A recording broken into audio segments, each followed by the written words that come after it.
ബാലകാണ്ഡം. മഹാജ്ഞാനിയും ഋഷിയുമായ വാൽമീകിയുടെ ആശ്രമം തമസ നദീതീരത്താണ് സ്ഥിതി ചെയ്തിരുന്നത്.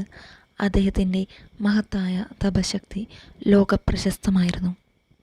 അദ്ദേഹത്തിൻ്റെ ഗുരുകുലത്തിൽ നിരവധി ശിഷ്യന്മാർ അയോധ്യാക്കളായി ഉണ്ടായിരുന്നു. ഒരിക്കൽ ഋഷി മനോരാജ്യത്തിൽ മുഴുകിയിരിക്കെ സൃഷ്ടികർത്താവായ ബ്രഹ്മാവിൻ്റെ പുത്രനായ നാരദ മഹർഷി അവിടെ വന്നു കയറി. നാരദൻ്റെ വീണയിൽ നിന്നുയർന്ന നാദം ആസ്വദിച്ചുകൊണ്ടിരിക്കെ വാൽമീകി നിശബ്ദനായി അവിടെ നിലകൊണ്ടു. എന്താണ് ചിന്തിച്ചിരിക്കുന്നതെന്ന് കൊണ്ട് നാരദൻ്റെ ചോദ്യത്തിന് മുന്നിൽ അദ്ദേഹം ഇങ്ങനെ ഉത്തരം പറഞ്ഞു: അങ്ങ് ബ്രഹ്മപുത്രനാണ്. അങ്ങ് വായുദേവനെ പോലെയാണ്. അങ്ങക്ക് എവിടെയും ചെല്ലാം.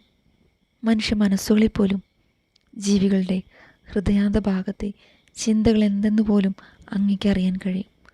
കുറച്ചു കാലമായി എൻ്റെ മനസ്സിനെ മതിച്ചുകൊണ്ടിരിക്കുന്നത് എന്താണെന്ന് അങ്ങ് അറിഞ്ഞു കാണും.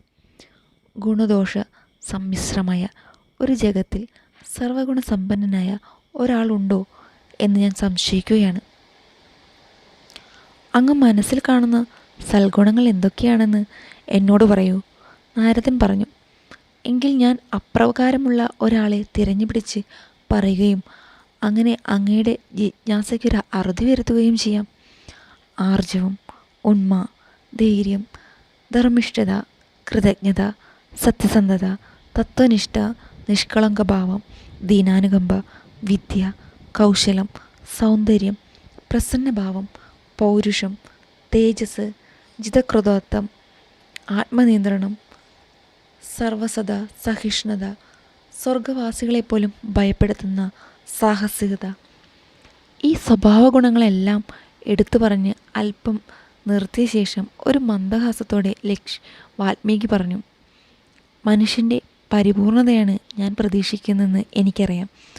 എന്നാൽ അത്തരത്തിലുള്ള ഒരു മനുഷ്യൻ ഉണ്ടാകുമോ എന്നാണ് എൻ്റെ സംശയം.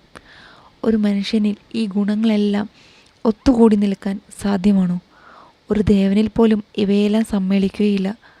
അപ്പോൾ കേവലം ഒരു മനുഷ്യനിൽ ഈ പരിപൂർണത എങ്ങനെ കാക്ഷിക്കാം?